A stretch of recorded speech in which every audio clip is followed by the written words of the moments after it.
Na mtazamaji, asante sana kwa kuendelea kuwa nasi tukiwa tunakuletea taarifa hizi moja kwa moja kutoka kaunti ya Taita Taveta, ambapo wananchi tayari wameanza kupigia kura yale mambo ambayo wanahisi ni ya umuhimu kwao, kama ni gharama ya maisha, kama ni afya, kama ni usalama, ama kama ni ufisadi. Tutakuwa tunaelekea kwa Hassan Juma hivi punde, lakini kabla ya kwenda mapumzikoni tulikuwa tunazungumza hapa na Njala Mwaluma ambaye ni kiongozi wa baraza la wazee katika kaunti ya Taita Taveta, pamoja na Omar Ahmed ambaye ni mwakilishi wodi wa sasa. Kabla tuende mapumzikoni, Bwana Mwaluma, kulikuwa na jambo ambalo Bwana Omari hapa alikuwa amelitaja kuwa kaunti ya Taita Taveta ni miongoni mwa kaunti ambazo ziliweza kupata mafunzo kwa viongozi kuhusiana na vile ambavyo watasimamia fedha za umma. Kwa maoni yako, unadhani waliweza kuelewa majukumu yao wakati ambapo walipochukua hatamu ya uongozi? Kitu naweza kusema ni kwamba kulikuwa na matatizo.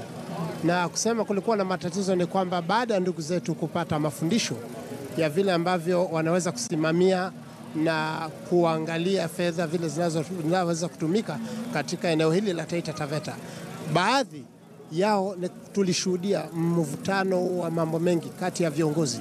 Unapata kwamba kuna ma-MCAs ambao walikuwa tayari kufanya kazi kwa njia ya uadilifu na kwa njia ya uaminifu, lakini baadhi yao wengine walikuwa na hawashirikiani na wenzao kwa kutumikia wananchi wa kaunti ya Taita Taveta kwa njia ya uadilifu. Kwa hivyo majukumu, wengine hawakujua majukumu yao. Kwa hivyo hapo kulikuwa na tatizo. Lile jukumu la kuhakikisha kuwa serikali ya kaunti inafanya kazi ipasavyo na matumizi ya fedha yanakuwa sawa, hilo jukumu kwa maoni yako wamelitekeleza kwa asilimia gani?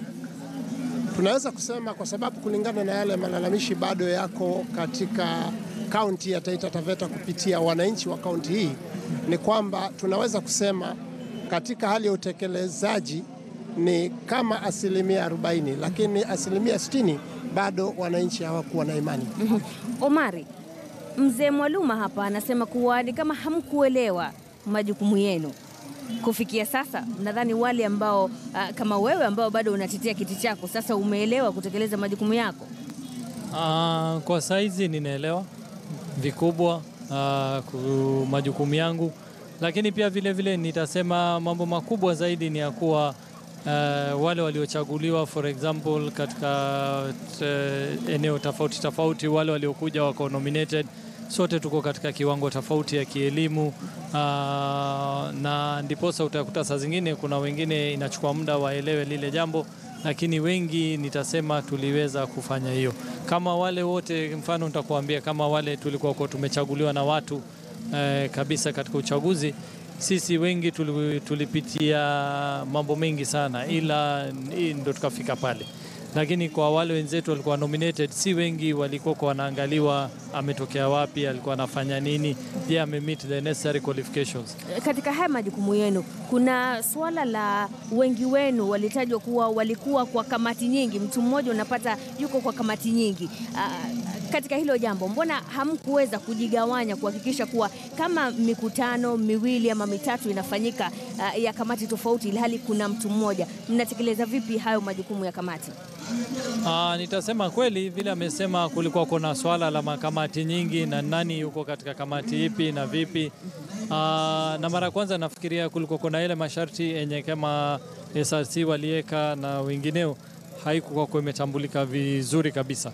Kwa hivyo saa ile mara kwanza tukaanza makamati, na kamati saa ile tulianza sisi wale tuliochaguliwa, alafu baadaye wakaja wale nominated, alafu tena ikawa kamati tena zikawa zinatambulika nyingi zaidi. Kwa hivyo hilo jambo litarekebishwa katika bunge lijalo ifikapo Jumanne, wale ambao watachaguliwa? Kwa kweli kwa hivi saizi isharekebishwa, kwa sababu audit report ile iliyotoka mbele hapo awali yenyewe ilisema kuna jambo kama lile, na hususan wakasema lazima zirekebishwe. Kwa hivyo ile awamu ya pili, kwa sababu watu huchaguliwa awamu ya kwanza kwa kamati, alafu tena baada ya miaka miwili tena unaendelea tena kwa kamati nyingine, iliwezekana.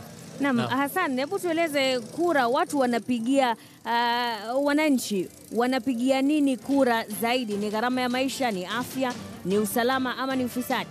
Hassan. Jinsi navyoona hapa Mashirima, ni kama ni gharama ya maisha, manake hizo kura zinaenda tena sana. Mambo vipi? Piga kura kwanza, piga kura, usiogope bwana. Ni nini hiyo? Nini ile muonyeshe ile gani hiyo? Ni gharama ya maisha. Kwa nini gharama ya maisha? Ni mangumu sana. Tuashindia kila siku kung'ang'ana na kupata kwa siku ni shilingi 150. Na Pesa ngapi? Ni 70. Nifungulie. Wasema gharama ya maisha? Nifungulie basi. Bro, mambo vipi? Mambo si mabaya. Mambo yakoje? Manake wewe umepiga kura, ni gani ambao umetilia maanani katika upigaji kura huu? Hii manane ni gharama ya maisha. Ndugu yangu, hii kaunti ya Taita Taveta hii gharama ni mbaya sana. Imesodoroka. Si serikali hii inaitwa Jubilee imeleta madhara Kenya hii yetu kwa sababu ni ya watu wawili peke yake. Kauli ya mpigaji kura si yangu hiyo wala KTN News. Habari bro, endelea kupiga kura alafu uende na uniachie angalau ni kunywa kidogo sio? Nifungulie ukae hapa Naam. Mambo vipi majina? Majina ni Mzuga Lawrence. Na kitu ambayo nimeona imenisumbua sana ni ufisadi. Ufisadi. Gharama maisha imeletwa na ufisadi. Maisha yako juu kwa sababu hii serikali inapora mali ya umma right, left and center. Ndio maana tunasema kwamba gharama maisha imepandishwa na ufisadi katika kaunti hii ya Taita Taveta na pia katika Kenya nzima. Naam. Ni baadhi tu ya kauli za wapigaji kura katika eneo hili la mji wa Voi, kaunti ya Taita Taveta. Mpenzi mtazamaji, bado tumekita kambi papa hapa katika eneo la kuegesha magari. Hivyo basi usicheze mbali, tupo hapa na mwenzangu Mashirima Kapombe. Tutaendelea na mdahalo wa Kivumbi mwaka 2017.